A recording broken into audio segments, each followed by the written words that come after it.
Bonjour à toutes et à tous, ravie de vous retrouver en direct sur 8 Mont Blanc pour ce nouveau journal. Nous sommes le jeudi 12 novembre 2020 et voici les titres.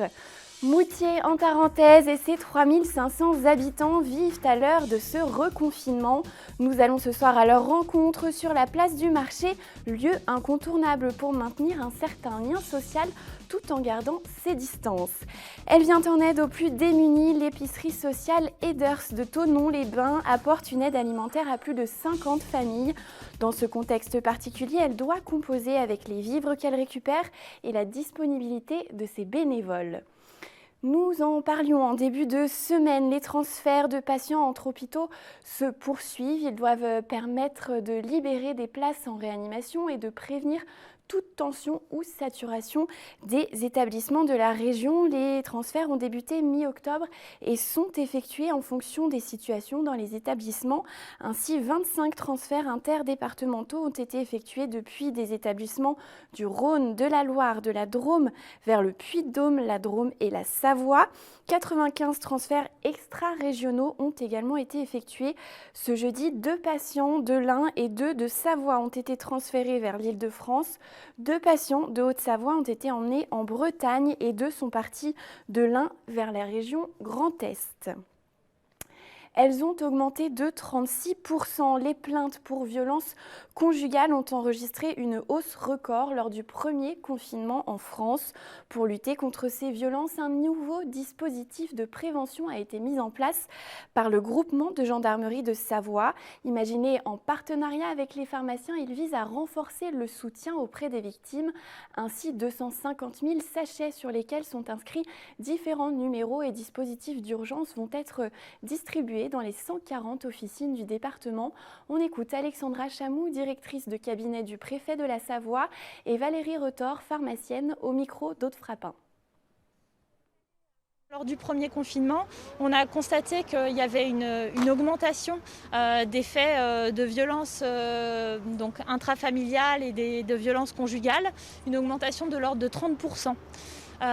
Donc ça a vraiment fait réagir les forces de sécurité. Alors c'est vrai qu'on ne s'explique pas forcément quelles sont les raisons exactes. Est-ce que c'est parce qu'on en a beaucoup parlé ou parce que les gens ont été particulièrement attentifs durant cette période, parce qu'on savait qu'effectivement il y avait des enfants, il y avait des femmes, il y avait des personnes qui pouvaient être victimes de violences conjugales et encore plus que d'habitude. Est-ce que c'est parce qu'on a été vigilant qu'il y a eu plus de signalements? En tout cas, peu importe. L'important c'est qu'on s'est dit il y a vraiment un focus à faire sur ce sujet-là. Le dispositif est développé dans les pharmacies Savoia, puisqu'à l'heure actuelle, il s'agit d'une initiative du groupement gendarmerie de la Savoie et qui a été financée par l'association des amis de la gendarmerie. Alors, ce n'est pas important pour nous en tant que pharmaciens à titre professionnel, mais c'est important pour les populations parce que le maillage officinal est très large et que la pharmacie est un lieu d'accueil du public facile, puisque nous sommes ouverts tous les jours, quasiment 6 jours sur 7, toute la journée, sans rendez-vous. Et donc, c'est un endroit où on peut se rendre assez facilement ou que l'on peut contacter facilement si besoin. Et pour rappel, en cas d'urgence et de danger immédiat, les victimes de violences peuvent appeler le 17 ou envoyer un SMS au 114. Elles peuvent également appeler le 3919, un numéro gratuit d'écoute et d'information anonyme, ou s'orienter vers une plateforme du ministère de la Justice, le 116 006. Les marchés sont de véritables lieux de vie dans nos communes. Pendant ce confinement, ils sont toujours accessibles pour le plus grand bonheur des habitants de Moutier, où Aude Frappin est allée à la rencontre justement des habitants. Comment vivent-ils ce confinement? Réponse en images. Le mardi matin, à Moutier, c'est jour de marché. Malgré le confinement, les maraîchers ont pu continuer leur activité. Une très bonne nouvelle pour Andy, employé à la poissonnerie familiale depuis 6 ans. C'est un grand soulagement parce qu'au premier confinement, ça a été très compliqué. On n'avait plus que 4 marchés au lieu de 10. Donc ça a été très compliqué. Là, qu'il se soit maintenu, c'est vraiment une bonne chose. Ouais. Si Andy est soulagé, il a toutefois du mal à se projeter. Les fêtes de fin d'année approchent, mais il redoute un Noël confiné. une période pourtant très importante pour beaucoup de poissonniers. Alors cette année, cet amoureux des produits de la mer navigue un peu à vue. On sait qu'aux périodes des fêtes, il faut commander à peu près telle quantité de Saint-Jacques ou de homard. Là, cette année, sachant qu'il n'y a pas le tourisme et que les gens ne pourront pas se réunir en famille, ça va être assez compliqué de calculer tout ça. Oui. Malgré le confinement, les habitants de Moutier répondent présents. Pratique et en plein air, le marché semble cocher toutes les cases pour une balade Covid-compatible. Et pour les habitants de Moutier, il est surtout très important de rester solidaire aux petits commerçants. Il faut quand même faire gagner les petits commerçants et je pense que c'est important pour eux, pour moi également. Ça garde du lien, ça permet aussi aux petits commerçants de vivre, surtout en cette période qui est difficile. Ça nous fait un petit peu prendre l'air, surtout des jours comme ça où il fait plutôt beau, voir un petit peu quand même des gens et voilà, continuer à vivre normalement tant qu'on peut. Et pour certains, le confinement est aussi l'occasion de prendre du temps pour cuisiner et mieux manger. On a plus de temps, on a envie de bien manger, on n'a pas toujours le temps dans notre quotidien. Là, ça nous permet de prendre le temps de faire des recettes qu'on n'a pas forcément l'habitude de faire, d'acheter des bons produits et voilà, de s'occuper comme ça tout en se faisant plaisir. Donc, on a pris plein de légumes pour faire des ratatouilles, des légumes au curry, des fruits aussi pour essayer d'avoir des vitamines pour ne pas tomber malade, justement. Les gens ont beaucoup plus l'envie de cuisiner, ils regardent beaucoup sur Internet, les recettes, ils en parlent assez à la télévision aussi, les recettes de cuisine actuellement. Donc après, ils essayent de refaire ça en venant faire leurs courses sur les marchés. Mais oui, les gens, ils ont plus envie, ils ont plus le temps, parce que pour cuisiner, il faut avoir le temps, et quand on travaille, c'est guère possible. Les recettes qu'ils font actuellement, c'est des recettes de cuisine, des cuissons longues, c'est-à-dire les bourguignons, les pot-au-feu, c'est surtout ça qui revient, c'est la saison. Par le temps froid comme ça, c'est surtout ces recettes-là qui sont à la page. Si les habitants de Moutier tiennent à continuer à aller au marché pour voir ces étals colorés et animés, les maraîchers le disent, à l'épreuve du confinement, ils ont dû malgré tout faire face à une baisse de fréquentation. Les fêtes de fin d'année seront plus que tout décisives pour tous les petits commerçants. Et j'ajoute que la ville d'Annecy, elle, conseille d'éviter de se rendre au marché entre 10h et 11h30. C'est le créneau le plus fréquenté. Évitez également de venir à plusieurs ou de vous rassembler dans l'enceinte de ces marchés. Tout cela, évidemment, pour éviter les risques de propagation du virus. Une info pratique, comme au printemps dernier, Savoie Biblio élargit ses services en ligne durant ce deuxième confinement. Le réseau de lecture propose ainsi à tous les Savoyards et aux Savoyards un accès gratuit à ces ressources numériques pour se distraire ou s'informer. Jusqu'au 3 janvier prochain, vous pourrez donc accéder à la presse, à des formations en ligne ou encore visionner des vidéos gratuitement. Rendez-vous sur le site savoie-biblio.fr pour plus d'informations. Mon invitée ce soir est la députée Véronique Rioton. Bonsoir, merci d'être en ligne avec nous. Vous êtes députée LREM de la première circonscription de Haute-Savoie, c'est-à-dire le canton d'Annecy Nord-Ouest, Annecy-le-Vieux, Rhumy et Thoranglières. Alors on le sait, les députés ont beaucoup de travail en ce moment avec ce contexte de crise sanitaire. L'Assemblée nationale a voté notamment la prolongation de l'état d'urgence sanitaire jusqu'au 16 février prochain. Ça peut nous paraître long, mais est-ce que c'était nécessaire ? Bonsoir, merci pour votre invitation. Effectivement, c'est nécessaire. En fait, c'est quoi l'état d'urgence ? Il ne faut pas confondre état d'urgence et confinement. Le Parlement, qui représente le peuple, il donne autorisation finalement au gouvernement de prendre des décisions qui sont urgentes en fonction de l'actualité de la pandémie. N'oublions pas que les chiffres, ils évoluent au jour le jour et l'état d'urgence permet donc au gouvernement de prendre des décisions, par exemple concernant la circulation et le fait qu'on arrête de circuler. C'est ça dont il est question en fait. C'est la rapidité de réaction qui est face à un ennemi qui est sournois, qui est puissant. Je voudrais faire une comparaison, par exemple, quand on a un incendie, est-ce que la collectivité, le département ou le SDIS doit se réunir pour décider si les pompiers doivent sortir pour éteindre le feu ? Eh bien non, le Parlement a donc fait la même chose en donnant la possibilité au gouvernement de prendre ces décisions rapides. Mais que répondez-vous justement à ceux qui peuvent dénoncer cet état d'urgence comme une limitation un petit peu excessive des libertés? Alors, sachons raison garder. Je rappelle quand même que la Covid est mortelle et ceux qui crient à la limitation ou à l'atteinte de la démocratie, ce qui se passe en ce moment démontre même qu'on est dans une démocratie, puisqu'on a un comité d'experts qui renseigne, un conseil de défense qui permet de prendre des décisions, le Parlement joue son rôle toutes les semaines avec les questions au gouvernement, des questions orales, les questions orales sans débat. Enfin, la vie parlementaire continue sa route. Si nous n'étions pas dans une démocratie, on aurait quelques personnes qui prendraient des décisions à appliquer, ce qui n'est pas le cas. Est-ce que vous pensez déjà à l'après-Covid, notamment comment l'économie française et particulièrement l'économie de Haute-Savoie va pouvoir se relever après ce deuxième confinement ? Je crois que toutes les dispositions qui ont été prises à travers le plan de relance pour permettre à l'économie de rebondir et de se transformer va soutenir l'économie. Vous me questionnez sur l'économie particulièrement en Haute-Savoie. C'est sûr qu'à court terme, ça va être difficile. Après la pandémie, le monde sera différent. Et vous m'interrogez peut-être sur l'optimisme au Savoyard. Je vais juste m'appuyer sur l'histoire.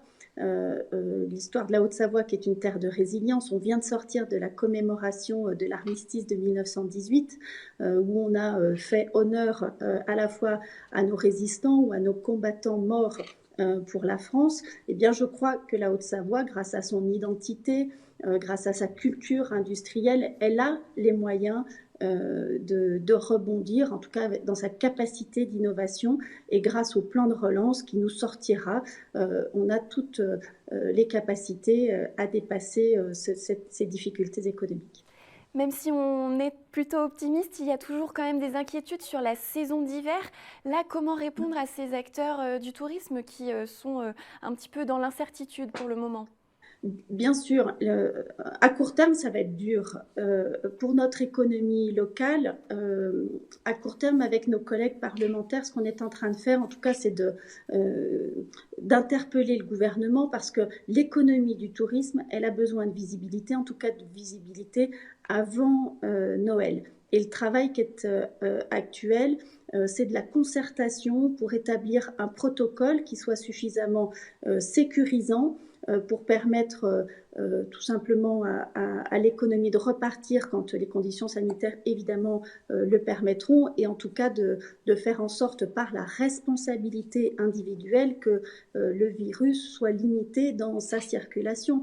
Et puis je crois qu'on peut faire confiance aux Français. On l'a observé cet été, les Français en partant en vacances dans nos montagnes ont permis à l'économie de s'en sortir. Donc un seul message, lorsque nous pourrons à nouveau ressortir, eh bien, faisons confiance à la fois aux Français et puis montrons l'exemple, nous irons skier. On parle de tourisme qui va être impacté par cette crise, mais qui va aussi être impacté par le Brexit qui entre en vigueur très prochainement. À quel impact on peut s'attendre sur le département de la Haute-Savoie ? Il est bien évident que les Anglais sont à la fois des résidents, sont aussi une clientèle qui est forte en Haute-Savoie, notamment dans les stations de ski dont on vient de parler. Donc l'impact pourrait être important. Je pense particulièrement au secteur aérien. Si les compagnies n'obtiennent pas le droit automatique d'opérer les vols entre l'Union européenne et le Royaume-Uni, on pourrait avoir quelques difficultés de ce point de vue-là. Un mot très rapide également sur votre rôle au sein de la commission développement durable de l'Assemblée. Vous en êtes membre, on sait que c'est une problématique également importante, le développement durable pour la Haute-Savoie. En tout cas, je ne sais pas si c'est une problématique ou si c'est une opportunité. Je crois qu'on est dans un département qui a de grandes richesses et à travers la façon dont je travaille le développement durable et l'aménagement du territoire au sein de la commission dans laquelle je suis correspond finalement à ma façon de voir évoluer les choses, à savoir une réconciliation ou en tout cas une utilisation à la fois de l'économie, de l'écologie, et socialement acceptable pour, en tout cas, une économie qui soit pérenne et durable. Merci beaucoup Véronique Rioton d'avoir été avec nous sur 8 Mont-Blanc. Merci à vous. Au revoir. À bientôt. Après l'attentat de Nice, l'État a relevé le niveau du plan Vigipirate. La France est donc depuis le 29 octobre en urgence attentat et les contrôles aux frontières sont renforcés. En Savoie, près de 150 hommes sont déployés pour surveiller la frontière franco-italienne. Lorena Bordiec et Marine Schneider ont assisté à un contrôle conjoint de la police aux frontières et de la gendarmerie à Saint-Michel-de-Maurienne. On écoute à leur micro Pascal Bollot, le préfet de la Savoie. Ici, on surveille évidemment les flux d'immigration. Il faut savoir que bien que l'année 2020 soit une année atypique, il y a eu 4700 non-admissions, c'est-à-dire des personnes qui ont été interpellées en France, qui ont été rendues aux Italiens parce qu'ils n'avaient pas de titre pour circuler en France. Il y a eu également dans le département 200 expulsions, éloignements, et il y a eu 175 passeurs arrêtés depuis le début de l'année, dont le dernier, il y a 48 heures, un passeur tunisien avec 4 personnes à bord de son véhicule. Donc ce n'est pas du tout un ennemi, un adversaire ou des infractions factices. C'est quelque chose qui fait partie du quotidien et c'est ces flux que l'on essaie de mieux connaître, de contrôler et lorsqu'ils sont évidemment irréguliers, de réprimer. Et nous ouvrons pour terminer ce journal, le dernier volet de notre série de la semaine consacrée aux associations d'aide alimentaire. Direction ce soir Thonon-les-Bains pour découvrir le travail de l'épicerie solidaire Eders. Elle vient en aide aux plus démunis grâce aux ressources fournies par les grandes surfaces. Mais son travail n'est pas facilité par ce contexte sanitaire compliqué. Les précisions de Jean-Paul Crespi. Oublier le vrai lieu d'accueil et d'échange pour sortir de son isolement. Oublier l'accès direct au rayonnage sur lesquels sont entreposés les produits. L'épicerie sociale aidée est ouverte, mais s'est adaptée à ce deuxième confinement. Les paniers destinés aux bénéficiaires sont préparés en amont de leur venue sur une liste de produits disponibles qu'ils ont eux-mêmes choisis une semaine auparavant.